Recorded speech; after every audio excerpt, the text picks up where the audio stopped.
When we last left our intrepid adventurers, the party had gated to an underwater grotto inhabited by the handmaiden of Absolum, Dark Alima.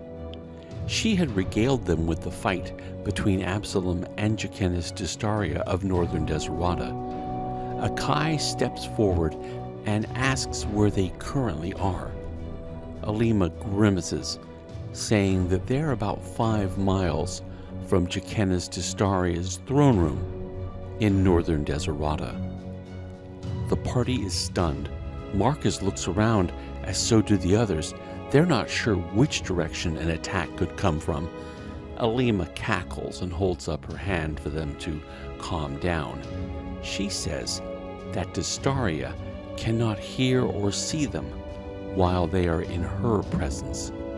She says that Absolum gave her a special ring. She holds up her hand, and they see a band of swirling gold on one of her fingers. Alima says that it's called the Dark Princess, and no one holding any of the other rings can locate whoever holds this ring. It cloaks her and those around her.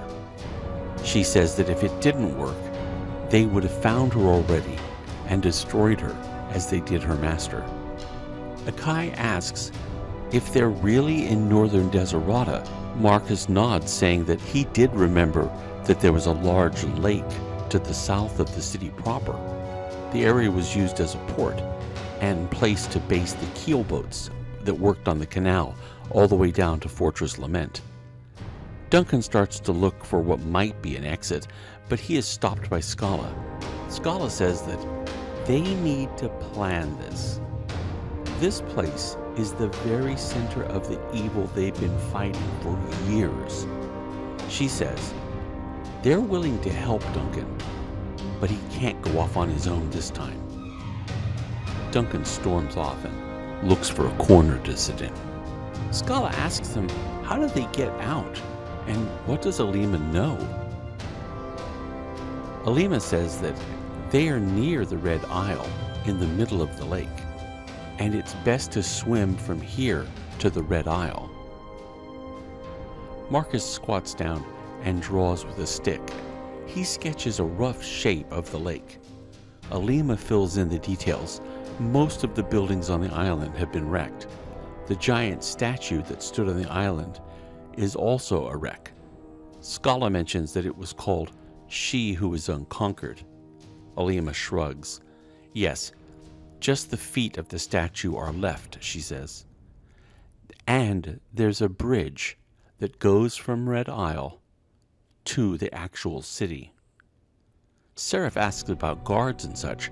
Alima says that the city guards don't come across the bridge, but some priests do from time to time, and they do bring soldiers with them.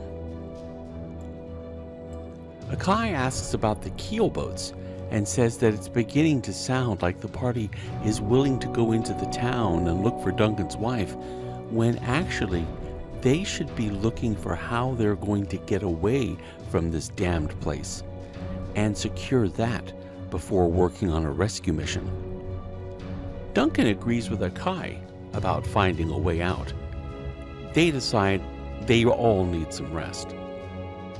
Seraph is sleeping, and he hears the voice of Distaria. She says that she cannot see him.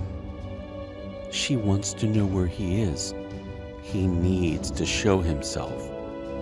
The Jacquemus rants and raves, but Seraph has one of the most restful nights he's had in a while.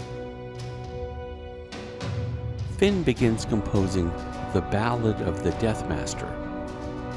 Duncan sharpens his blades, and Akai tries to feel if being this close to the Jacquemus makes her feel any different. It doesn't. Scala and Australia are laying next to each other on the sand. Australia moves closer and whispers that she knows Alima's secret.